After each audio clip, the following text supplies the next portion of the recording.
You've come just in time, my diabolical dancer. Not one move, villain! Oh, so now you presume to command your master? Only my conscience commands me. Wretch. Oh, voyez-vous cela? It was certainly a mistake to bind you to the anima of an uncontrollable degenerate. A blunder that I intend to rectify imminently. Ella! Not another move, I said! Awaken to your new glorious being, Brusseau, and heed only the sound of my voice.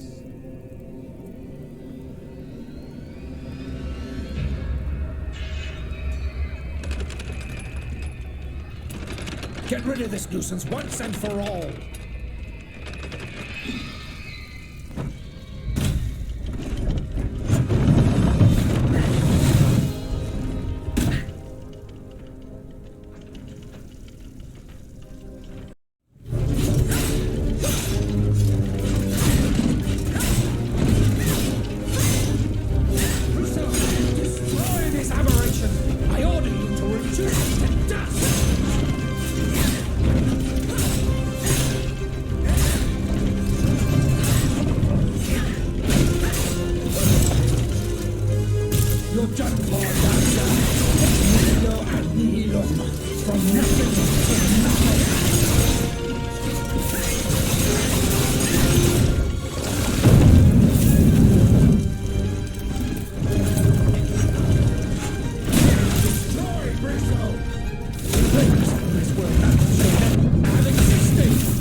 Hear your voice, Monsieur le Comte.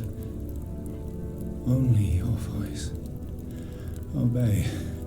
I must obey. The dancer. Kill the dancer. Nom de chien. Alliés! They're going to kill me! It's all right. No one here wants to hurt you, Citoyen Brissot. Citoyenne Terragne, please, help me. Do not fear. She's right here. Would one of you be so kind as to tell me what on earth is going on? Don't be afraid, Pierre. We'll explain everything as soon as we're on our way. Yes, you're right. Let's hurry to the Cordelier. Abbé Gregoire promised we would be safe there. I can attest to that, Citoyen. The walls are impenetrable, and you will be in excellent company. Will you come with us, Aegis?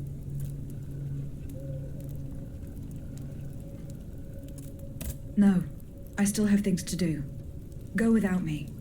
I will join you soon. As you wish, mon ami. Au plaisir. Mes amis, I was nearly lost.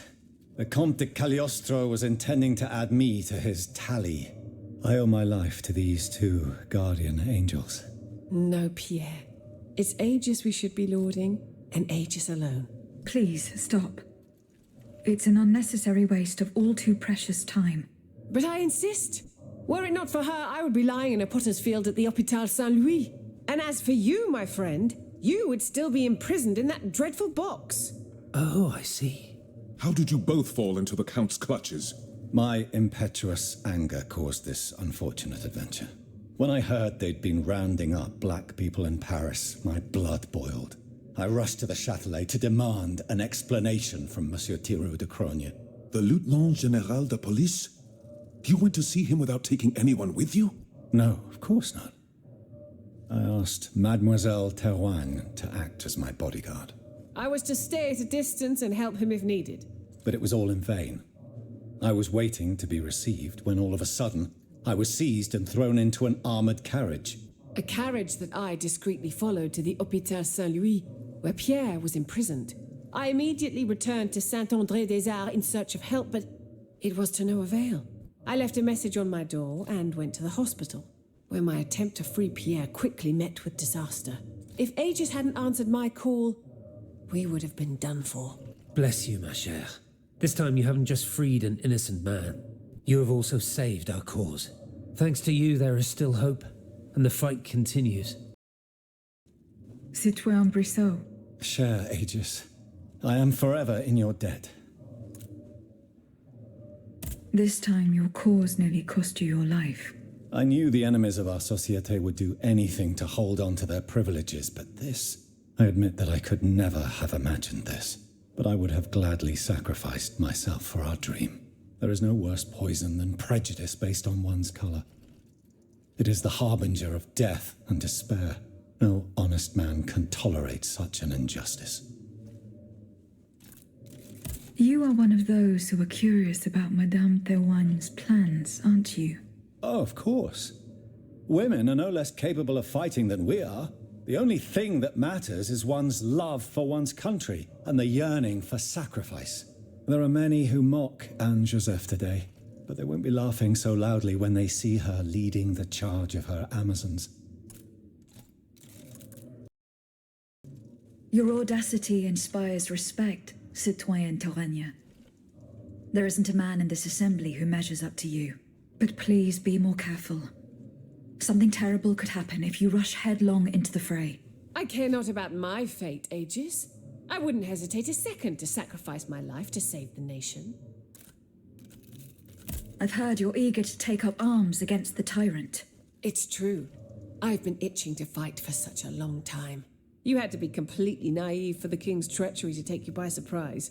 My dream is to found a female cavalry squadron dedicated to defending our nation. The phalanx of the Amazons of Liberty. I went to Versailles as soon as the Estates General opened to get support from the people's representatives. You must have had to endure a lot of... resistance. Oh, you can't even imagine. Only a few enlightened minds were willing to listen to me. The first among them was my dear friend Brissot. But it turns out that the Third Estate representatives are no more enlightened than the aristocrats. The inferior status they grant to women is an unjustifiable iniquity. The equality that they preach will remain nothing but a hollow wish, as long as les Français are not free to carry a sword and smite their enemies. Some people fault you for not acting like a woman. It seems they'd rather see you performing domestic tasks in service of a husband. A citoyenne owes her life to her country, not to some man who sees her as nothing more than an obedient servant. It is time for us women to break our chains, to do away with the ignorance, arrogance, and injustice that keep us in thrall. I, for one, want the honor of dying for freedom, and to show these backward, prejudiced boors that we are not inferior to them, whether in virtue or in bravery. You certainly gave a brilliant demonstration of your argument earlier. Au plaisir, citoyenne. Citoyen Mirabeau. Here is the letter sent by your father to the Lieutenant General de Police. You were right. Mon Dieu. So this is what the Coeur had in store for me. A new lettre de cachet with a royal seal. He sentenced me to spend the rest of my days in the Château de Vincennes, to return to the cell where he had me locked up 12 years ago. Those 10 square feet where I lay at death's door for 42 months on end, 14 seasons, spent with chattering teeth, coughing up a bucket full of bile and blood every day. Your own father had you thrown in jail. Alas, such is the sad truth. What crime did he hold you to be guilty of? He disapproved of the follies of the young man I was back then, and my love for a certain someone. A woman whom an unjust law kept me apart from. I was free and besotted with happiness, Aegis. And that was a crime in the eyes of my father, the Marquis. I sullied the Mirabeau name, so he felt it necessary to steal my youth and clap his wayward son in irons. What does this letter matter, in the face of the mortal peril that hangs over all the king's enemies? You must put yourself in my shoes to understand. If the king wins this war, he will send all the brave men here to the scaffold, and I am certain they will climb the steps with their heads held high. But if you hadn't taken that letter, I would have suffered a far darker fate. Louis the Mad would have made it his duty to respect my father's last wishes, but I would rather die, whether a hero or a coward, than return to Vincennes. There is no worse hell on earth than that infernal dungeon. Was there no trial? One would imagine. Those damned lettres de cachet.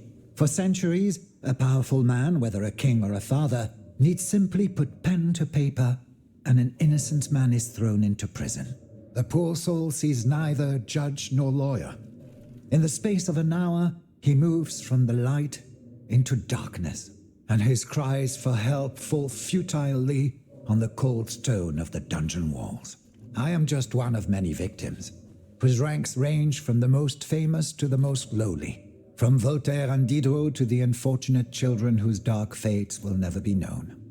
In any case, I must now express my eternal gratitude, even though no words, no matter how eloquent, can express its depth. I owe everything to you, Aegis. You, who've broken my chains forever. Whatever happens now, I will be free to live or die for the nation. As for the Marquis de Mirabeau, that criminal whom misfortune chose as my father, let us consider him dead, shall we? Let him choke on loneliness and regret once and for all.